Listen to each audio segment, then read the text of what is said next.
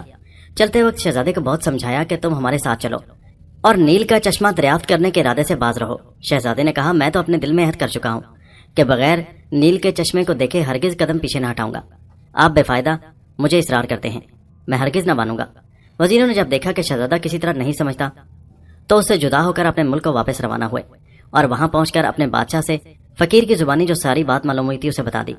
بادشاہ اپنے لشکر کے ساتھ شہر سے روانہ ہو کر اس درخت کے پاس گیا اور وصیت نامے کو تلاش کرایا تو وصیت نامہ جیسا فقیر نے بیان کیا تھا درخت کی ٹہنی سے نکلا۔ بادشاہ نے اس کو پڑھا تو اس میں وہی مضمون پایا جو فقیر نے بیان کیا تھا۔ بادشاہ نے وزیروں سے کہا، بڑی خیر گزری کہ تم عین موقع پر واپس آ گئے، ورنہ میری 2 روز سے یہ نیت تھی کہ اس درخت سے تمام جواہر توڑ کر اپنے خزانے میں رکھوا لوں۔ اگر یہ فعل مجھ سے ہو جاتا تو شک نہیں کہ جیسا اس وصیت نامے میں میرے بزرگ لکھ گئے ہیں سلطنت ہمارے خاندان سے جاتی رہتی۔ شہزادہ وزیروں کے چلے جانے کے بعد 2 روز تک فقیر کا مہمان رہا اور اسے نیل کے چشمے کا حال پوچھا۔ فقیر نے کہا، مجھے بالکل اس مقام کا پتہ و نشان بالکل معلوم نہیں، البتہ ایسا سننے میں آیا ہے کہ کوہ کاف پر کسی مقام سے یہ چشمہ رواں ہوتا ہے۔ شہزادہ فقیر سے رخصت ہو کر دریا کے کنارے کنارے چلتا چند روز تک ایک شہر میں جا پہنچا جو کہ ایک نہایت وسیع اور آباد تھا۔ جب شہر کے دروازے پر پہنچا تو اس کو ایک آدمی ملا جو بہت وجیح تھا۔ شہزادے کا غیر ملکیوں کا لباس دیکھ کر پوچھنے لگا کہ تم کس ملک کے آدمی ہو اور ایسی کم عمری میں یہاں کیسے پہنچ گئے؟ شہزادے نے اپنا تمام حال اور آنے کی وجہ بتا دی کہ میں چشمہ دریائے نیل کا پتہ کرنا چاہتا ہوں۔ وہ شخص کہنے لگا، یہ عجیب دقت طلب خیال تمہارے دل میں کیسے آیا؟ تمہارے سر میں کیسے یہ خیال سما گیا؟ دریائے نیل کے چشمے کا پتہ آج تک کسی کو نہیں لگا، بہتر ہے کہ تم اپنے اس ارادے سے باز آ جاؤ۔ شہزادے نے کہا، یہ ہرگز نہیں ہوگا، میں یا تو اس چشمے کا پتہ لگا کر رہوں گا ورنہ اسی جستجو میں اپنی جان دوں گا۔ اس شخص نے کہا، خیر تم کو اختیار ہے، مگر میں چاہتا ہوں کہ چند روز میرے مہمان رہو۔ شہزادے نے اس فقیر کی یہ بات منظور کی کہ شاید اسی کے پاس سے پتہ چل جائے۔ یہ ارادہ کر کے شہزادہ اس کے ساتھ اس کے مکان پر گیا۔ فقیر نے بہت اچھی طرح اس کی خاطر تواضع کی اور خوب مہمان نوازی کی۔ شام کے وقت پھر کھانے کے واسطے دسترخوان بچھایا۔ حسب روایت اس ملک کے مالک مکان کی بیوی بھی ان کے ساتھ کھانے میں شریک ہوئی اور ادھر ادھر کی باتیں شروع ہوئیں۔ عورت نے جو شہزادے کے سفر کرنے کا حال سنا اور اس کی ہمت پر حیران رہی اور کہا، آفرین ہے کہ اس عمر میں ایسی باتوں کی تلاش میں ہو۔ اس میں کوئی شک نہیں کہ نیل کے چشمے کا دریافت کرنا بہت مشکل کام ہے، مگر جو آدمی باہمت ہے اس کا خدا مددگار ہوتا ہے۔ اگر تم نے ہمت نہ چھوڑی تو عجب نہیں کہ اس راز کو معلوم کر لو گے۔ شہزادے نے کہا، بڑی دقت یہ ہے کہ کوئی شخص ذرا بھی اس مقام کا پتہ مجھے نہیں بتا سکتا اور اس سبب سے مجھ کو پھرتے پھرتے کئی سال ہو گئے۔ اگر اس قدر یہی حال مجھ کو معلوم ہو جائے کہ وہ چشمہ کس جانب ہے اور کس طرح وہاں تک پہنچنا ممکن ہے تو پھر میں اپنے اوپر محنت اور مشکلیں سب کچھ بخوشی گوارا کر لوں گا۔ عورت نے کہا، یہاں سے 10 منزل آگے ایک مقام ہے اور وہاں ایک عابد رہتا ہے اور وہ بڑا جہاں دیدہ اور بزرگ آدمی ہے اور 500 برس کی اس کی عمر ہے۔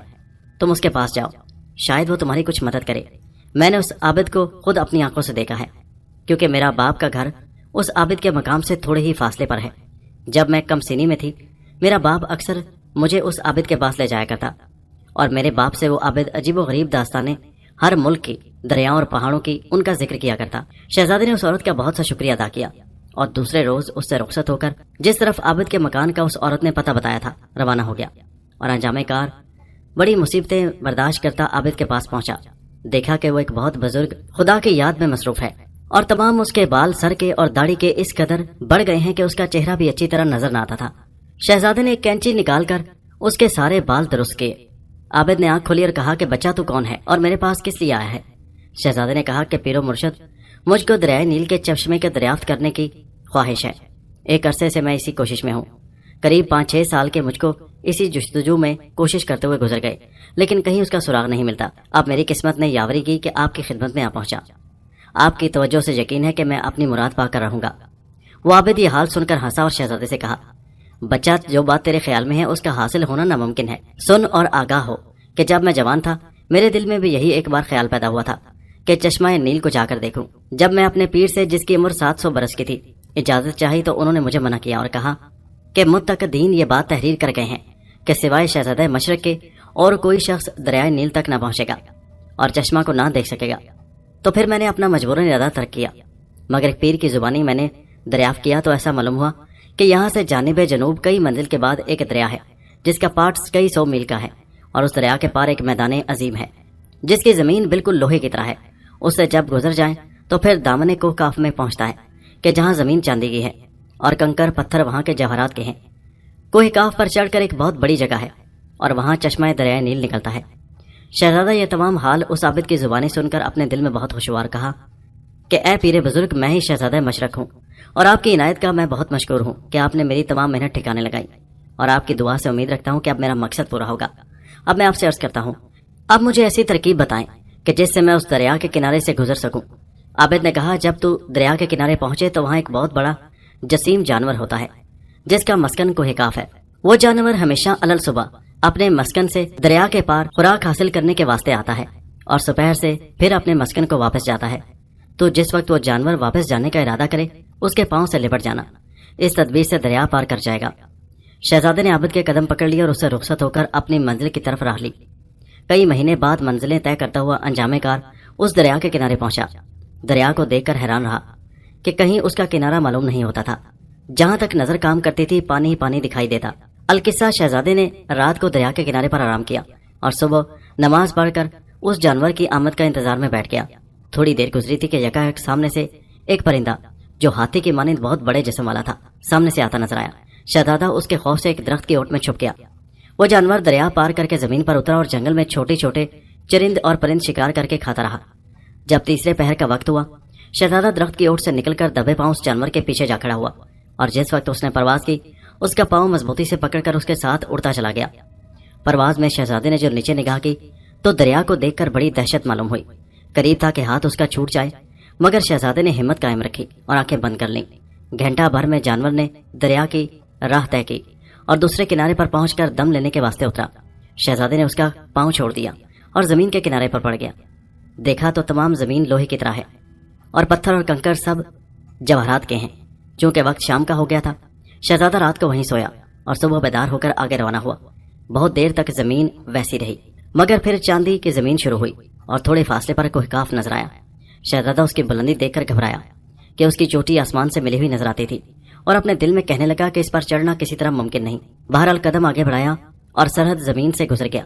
جب اس زمین کی سرحد پر پہنچا، دیکھا کہ اس زمین اور کوہ کاف کے درمیان میں ایک ندی ہے جس کی بہت ہی پتلی دھار تھی اور نہایت خوش رنگ پانی اس میں بہہ رہا تھا۔ بہت روانی سے بہتا تھا اور اس کے کنارے کے دونوں طرف بہت سے بے شمار درخت تھے اور خوشنما درخت تھے۔ شہزادہ چلتے چلتے تھک گیا اور دوپہر کا وقت ہو گیا۔ یہ مقام پرفضا دیکھ کر ایک درخت کے نیچے ہو بیٹھا۔ جب ذرا وقت ٹھنڈا ہوا تو شہزادہ پھر اس ندی کے کنارے آگے بڑھا اور اس مقام پر جہاں پہاڑ سے پانی گر کر یہ ندی رواں ہوتی تھی، یہ مقام نہایت ہی پرلطف تھا۔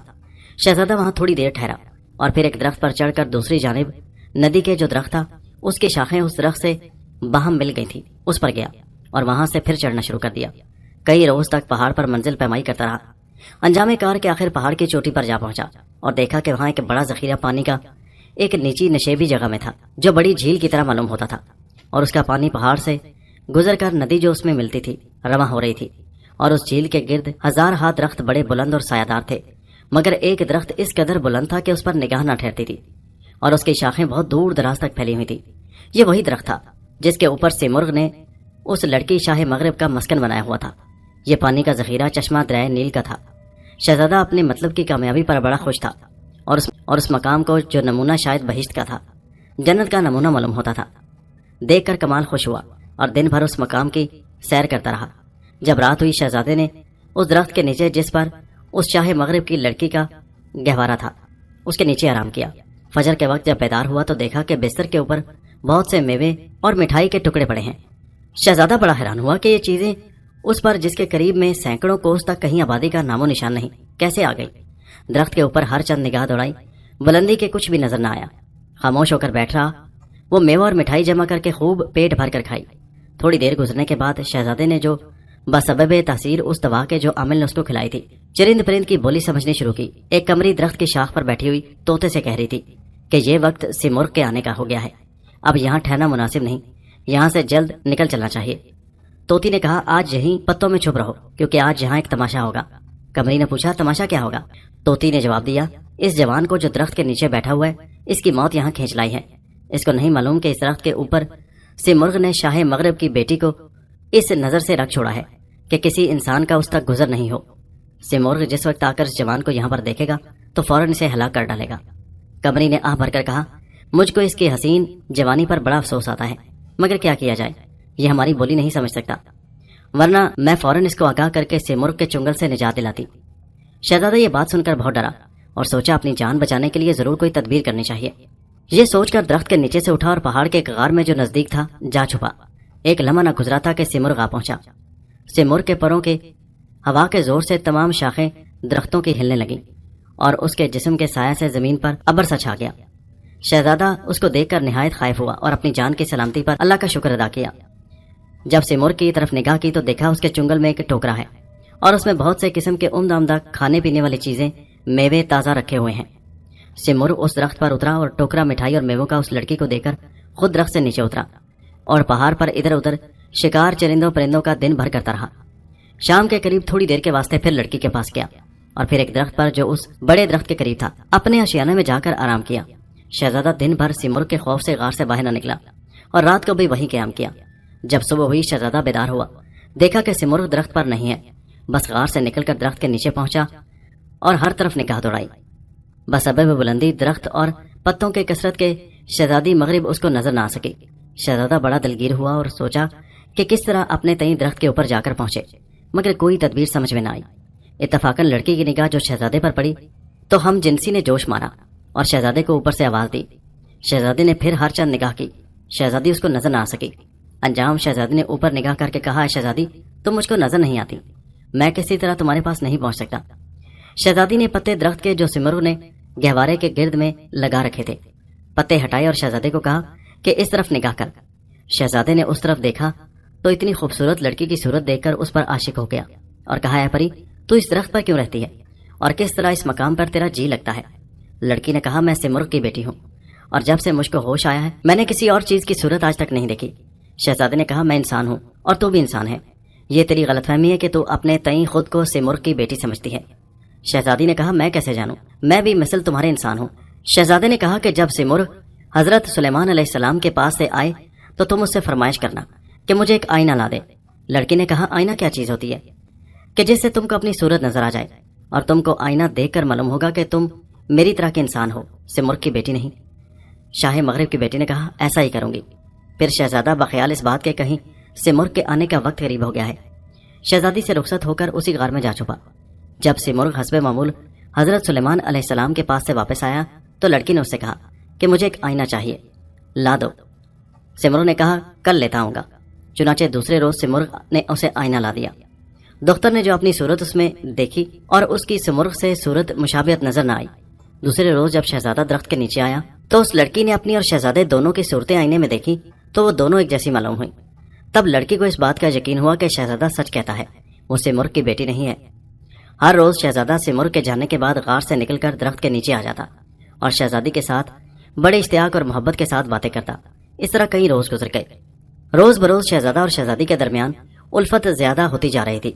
انجام یہ ہوا کہ چند روز کے بعد جس وقت باہم ایک دوسرے کے ساتھ بات کرتے رہے وہ تو وقت بڑی خوشی سے گزر جاتا، لیکن باقی دن رات دونوں بہت پریشان اور اداس رہتے اور ایک دوسرے کی صورت کا برابر تصور کرتے، اور اس قدر شوق دونوں کے دل میں پیدا ہوا کہ لڑکی کا دل بے اختیار چاہتا کہ وہ درخت سے کود کر کسی طرح شہزادے کے گلے لگ جائے، اور شہزادہ بھی چاہتا تھا کہ کسی طرح مجھ میں طاقت پرواز کی ہو جائے تاکہ میں اڑ کر درخت پر پہنچوں اور شہزادی کو اپنے سینے سے لگاؤں۔ انجام شہزادے سے رہا نہ گیا۔ ایک روز لڑکی سے کہا، شہزادی میری جان بڑے عذاب میں ہے، میں رات دن تمہاری جدائی میں تڑپتا ہوں اور ملن کی کوئی صورت نظر نہیں آتی، اس سے تو یہی بہتر ہے کہ میں تم کو نہ دیکھتا، عجب بلائے ناگہانی میں پھنس گیا ہوں، خدا کے واسطے کوئی ایسی صورت نکالو کہ یا تم درخت سے نیچے آؤ یا مجھے اپنے پاس درخت پر بلا لو، ورنہ ایک روز اسی طرح ملن کی حسرت میں میرا دم نکل جائے گا۔ لڑکی نے جواب دیا کہ میرا دل تم سے زیادہ ملنے کو تڑپتا ہے مگر کوئی تدبیر نظر نہیں آتی، تم ہی کوئی تجویز نکالو۔ شہزادے نے سوچا اور سوچ کر کہا، میرے نزدیک اس کے علاوہ اور کوئی چارہ نہیں کہ تم سمرغ سے کہو کہ میرا دل اس درخت پر بیٹھے بیٹھے نہیں لگتا، جس وقت تم دربار حضرت سلیمان علیہ السلام میں جاتے ہو مجھے اس درخت سے نیچے اتار جایا کرو تاکہ میں پہاڑ اور دریا کی سیر سے اپنا دل بہلایا کروں۔ لڑکی نے کہا، تم نے خود جو بات بتائی ہے سمرغ کو آنے دو، تمہارے کہنے کے مطابق میں یہ بات اس سے کہوں گی۔ چنانچہ جب سمرغ آیا تو لڑکی نے اپنی صورت اداس بنائی۔ سمرغ نے اس کو پیار کر کے پوچھا، کیا ماجرا ہے، تمہارا چہرہ کیوں اترا ہے؟ لڑکی نے کہا، مجھے اس درخت پر بیٹھے بیٹھے بڑی بے چینی اور تنہائی میں وقت کاٹنا پڑتا ہے، قطع نظر اس بات کے کہ سامنے جو دریا ایسے لطف اور خوبی کے ساتھ بہتا ہے اور پہاڑ پر ہر جگہ درختوں کے ساتھ سبزہ ہے، میں ان کی جگہ پر جا کر انہیں دیکھنا چاہتی ہوں، میرا دل چاہتا ہے۔ سمرغ نے کہا بہت اچھا، میں جس وقت حضرت سلیمان علیہ السلام کی خدمت میں جاتا ہوں تم کو درخت سے نیچے اتار جایا کروں گا۔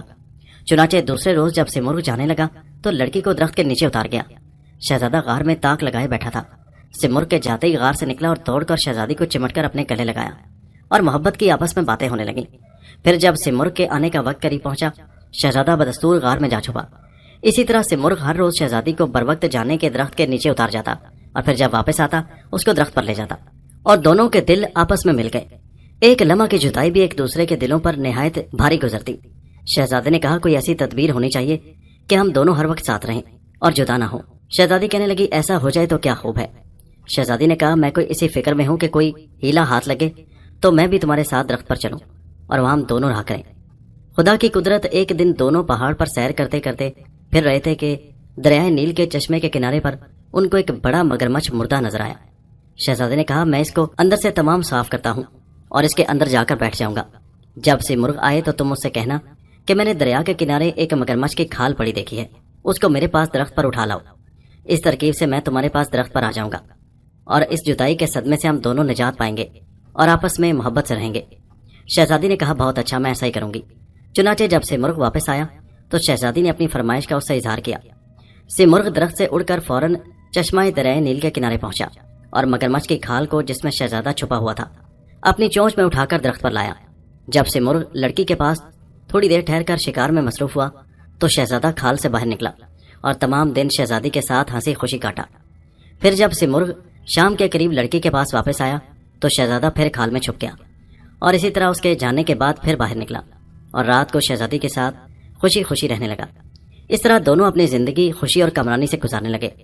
1 سال کے بعد لڑکی حاملہ ہو گئی اور 9 مہینے کے بعد اس کے ہاں ایک بیٹا پیدا ہوا۔ جس وقت سمرغ شہزادی کے پاس آتا، شہزادہ اپنے نومولود بیٹے کو اپنے ساتھ کھال میں چھپا لیتا اور پھر جب سمرغ چلا جاتا تو اس کو اپنے ہمراہ باہر نکال لیتا۔ جب لڑکا 3 ماہ کا ہوا تو اللہ تعالیٰ نے حضرت جبرائیل علیہ السلام کو حضرت سلیمان علیہ السلام کے پاس بھیج کر کہا کہ اب سمرغ کے وعدہ پورا کرنے کا وقت ہو گیا ہے اور حکم قضائے قدر جو صادر فرمایا تھا اس کی بھی بخوبی تعمیل ہو گئی ہے، یعنی شہزادہ مشرق کا شہزادی مغرب کے ساتھ ملن ہو گیا ہے اور ان کا بیٹا پیدا ہوا ہے اور وہ تینوں اسی درخت پر ہیں جہاں کے سمرغ نے کوہ کاف میں لڑکی کو رکھا تھا۔ اب سمرغ کو بلا کر اسے لڑکی کو گہوارے کے ساتھ اور مگرمچھ کے کھال کے ساتھ اپنے پاس طلب کرو۔ حضرت سلیمان علیہ السلام نے حضرت جبرائیل علیہ السلام کے ارشاد کے مطابق جس وقت سمرغ ان کے دربار میں حاضر ہوا تو اس سے پوچھا کہ اب 15 سال کا عرصہ گزر گیا ہے، اب تم کیا کہتے ہو؟ سمرغ نے کہا اے رسول خدا، شکر ہے اللہ تعالیٰ کا کہ میں نے آپ سے جو وعدہ کیا تھا اس کو پورا کیا، یعنی شاہ مغرب کی لڑکی اس وقت تک میرے پاس موجود ہے اور شہزادہ مشرق کے ساتھ اس کا ملن ابھی تک نہیں ہو سکا، بلکہ اس کے ساتھ ملن ہونا تو دور کی بات، آج تک کسی انسان کی صورت بھی شہزادی نے نہیں دیکھی۔ حضرت سلیمان علیہ السلام نے کہا ایسا نہیں ہو سکتا کہ حکم قضاء و قدر میں کس طرح فرق آ سکے، تم اب بھی اپنا عقیدہ درست کر لو۔ سمرغ نے کہا سبحان اللہ، میں 15 سال تک نہایت محنت مشقت اپنی صرف کر کے اس لڑکی کو اپنے پاس تنہائی میں رکھا اتنی بلندی پر، اور آج وہ دن ہوا ہے کہ آپ کے سامنے سرخرو ہو سکوں۔ میں کس وجہ سے اپنے اعتقاد کو اور مضبوط کروں، میں جس کا امتحان پاس کر چکا ہوں۔ حضرت سلیمان علیہ السلام نے فرمایا اچھا، تم کل اس لڑکی کو اس کے گہوارے کے ساتھ اور دیگر تمام چیزیں جو اس درخت پر موجود ہوں میرے پاس اٹھا کر لے آؤ۔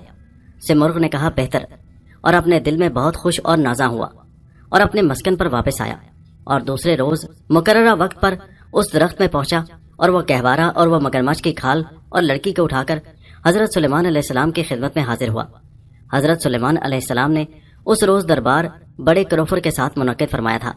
تمام جن و پری و انسان حیوان چرند پرند کو حکم حاضری کر دیا تھا۔ جس وقت سمرغ اس لڑکی کے گہوارے اور کھال مگرمچھ کے ساتھ دربار میں حاضر ہوا تو حضرت سلیمان علیہ السلام نے اسے پوچھا بول اب تو کیا کہتا ہے؟ سمرغ نے کہا کہ میری گزارش جو شروع سے کی تھی اب بھی وہی ہے کہ قضاء و قدر کوئی چیز نہیں ہے، اور یہ کہنا محض غلط ہے کہ حکم قضاء قدر کسی طرح رد نہیں ہو سکتا۔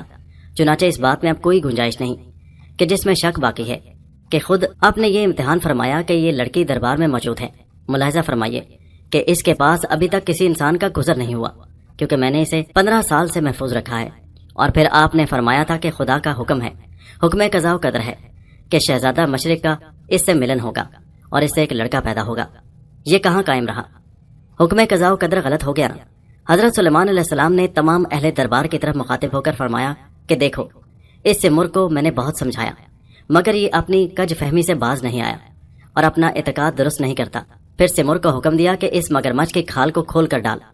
سمرغ نے اپنی چونچ سے اس کھال کو چیرا تو شہزادہ مشرق اپنے نومولود بیٹے کے ساتھ اس میں سے برآمد ہوا۔ تمام اہل دربار اس معاملہ کو دیکھ کر حیران و ششدر رہ گئے اور سمرغ مارے خجالت اور شرمندگی کے پانی پانی ہو گیا اور دربار میں اس سے ٹھہرا نہ گیا۔ حضرت سلیمان کے قدموں میں گرا اور کہنے لگا، حقیقت میں مجھ سے بڑا گناہ ہوا، اب مجھے معاف کیجیے، اور یہ کہہ کر سیدھا کوہ کاف کو اڑ گیا اور پھر کبھی اپنی صورت نہ دکھلائی۔ حضرت سلیمان علیہ السلام شہزادہ مشرق اور شہزادی مغرب کے حسن و جمال کو دیکھ کر بہت خوش ہوئے اور ان کی بڑی خاطرداری اور مہمانداری کی۔ پھر بموجب آئین کے ان کا نکاح کر دیا اور ان کو ایک مکان اپنے محل کے برابر رہنے کے واسطے دیا۔ چند ماہ تک شہزادہ اور شہزادی حضرت سلیمان علیہ السلام کے مہمان رہے۔